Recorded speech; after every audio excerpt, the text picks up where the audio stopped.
पुणे विद्यापीठाच्या पदवी प्रदान समारंभामध्ये आज चांगलाच गोंधळ निर्माण झालेला होता। कारण पदवी प्रदान सोहळ्याला पहिल्यांदाच भारतीय पोशाखामध्ये पदवी प्रदान करण्यात येणार होत्या। मात्र याच वेळेला पदवीधर विद्यार्थ्यांना पायजमा, कुर्ता, उत्तरी आणि नवी टोपी देण्यात आली आहे। तर तिथेच कुलगुरू, प्राध्यापक आणि मान्यवरांना पुणेरी पगडी घालण्यात आली। मात्र पुणेरी पगडी घातल्याने विद्यार्थी संघटना आक्रमक झाल्याचं पाहायला मिळत आहे। पुणेरी पगडीचा अट्टहास करत विद्यापीठात पेशवाई आणत असल्याचा आरोप विद्यार्थ्यांनी केलाय। दरम्यान फुले विद्यापीठाच्या पदवी प्रदान कार्यक्रमात विद्यार्थ्यांनी पुणेरी पगडी विरोधात घोषणाबाजी केल्याने मोठा गोंधळ उडालाय। यावेळी गोंधळ घालणाऱ्या विद्यार्थ्यांना पोलिसांनी ताब्यात घेतल्याची माहिती मिळते।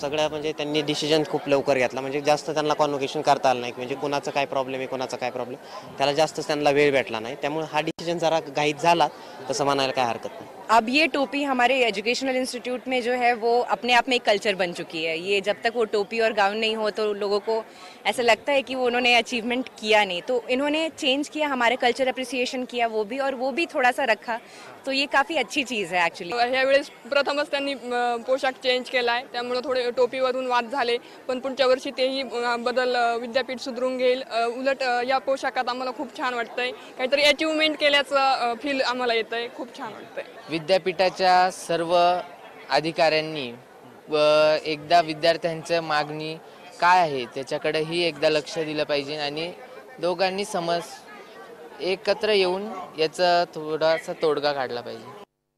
आमचा उद्देश असा होता की बाबा हे जे पगडीचा वाद किंवा यापूर्वी त्यांचा जो गोल्ड मेडलच्या संदर्भात शाकाहारी महोत्सव, हे पुणे विद्यापीठ हे जाणून बुजून असे वाद निर्माण करते। मूलभूत विषय जे विद्यार्थ्याचे हिताचे आहेत ना त्याला डावलते आणि ह्या विषयामधून त्यांना साध्य काय करायचे, तर त्यांना एकच साध्य करायचे की या देशामधले ज्यांचं सरकार आहे त्या सरकारची विचारधारा या विद्यापीठाचं लादण्याचं काम हे पुणे विद्यापीठाचे कुलगुरू सातत्याने करत आलेले आहेत। मूळ आजचा जो विषय होता त्या विषयाला आम्ही मागच्या 8 दिवसापूर्वीच विविध विद्यार्थी संघटनेच्या वतीने आम्ही त्यांना एक निवेदन दिलं होतं, सर अशा प्रकारचा पगडीचा वाद तुम्ही उद्भवू नका। एक तर आपलं जे विद्यापीठ आहे म्हणलं त्याची गुणवत्ता प्रचंड प्रमाणात खाली ढासळलेली आहे। राज्यात आता प्रचंड मोठ्या प्रमाणात दुष्काळ पडलाय, या दुष्काळावरती तुम्ही काहीतरी कृतिशील कार्यक्रम राबवा। 500 विद्यापीठामध्ये आपलं विद्यापीठ नाही ही एक शोकांतिका आहे। असे प्रश्न असताना विद्यापीठाच्या कॅम्पसमध्ये मुलं 2 महिन्यामध्ये सातत्याने उपोषण करतायत। पुणे विद्यापीठ एकच करते की बहुजन विद्यार्थ्यांमध्ये तेढ निर्माण करते, जातीय सलोखा बिघडवण्याचं काम हे विद्यापीठ करते आणि या विद्यापीठाच्या कुलगुरूंना पाठीशी घालण्याचे काम संबंधित शिक्षण मंत्री आणि HRD मिनिस्टर याच्या मागे ठामपणे उभा आहेत। जे ज्ञानाचं आणि बुद्धीचं माहेर घर म्हणून समजलं जाणाऱ्या पुणे शहरामध्ये बुद्धीचंच निशाणी असलेली पगडीचा अपमान केल्याचं काम झालेलं आहे।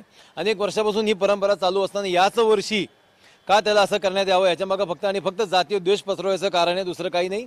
आम्ही या घटनेचा तीव्र निषेध करतो। माननीय कुलगुरूंना आम्ही उद्या किंवा परवा परत वेळ घेणार आहोत। आम्ही मागच्या वेळेस सुद्धा त्यांची वेळ घेतली होती आणि या दडपशाहीला बळी पडू नये, पुढच्या वेळेस अशा कार्यक्रमाला ब्राह्मण महासंघ हिंदुत्ववादी संघटना म्हणून संरक्षण देईल एवढं नक्की। तसं गाढव पण दाखवण्याचे निशाणी आहे। राष्ट्रवादी काँग्रेस पक्षाने केल्याचं आम्हाला कळलं। आम्हाला इथे दाखवायचं की शरद पवार साहेबांनी सुद्धा माननीय अनेक वेळा पुणेरी पगडी घातलेली आहे, मग त्याच्याविषयी त्यांचं काय म्हणणं असणार। त्यामुळे त्यांनी स्वतःच्या नेत्याचाही अपमान केला आहे, स्वतःची बुद्धिमत्ता दाखवली आहे की आपण किती खालच्या थराला जाऊ शकतो। त्यामुळे राष्ट्रवादी पक्षानं राष्ट्रवादीच्या कार्यकर्त्यांना आणि राष्ट्रवादी पक्षांनाच पुण्याचा आणि हिंदुत्वाचा अपमान केलेला आहे, त्याची त्यांनी माफी मागावी अशी आमची मागणी आहे।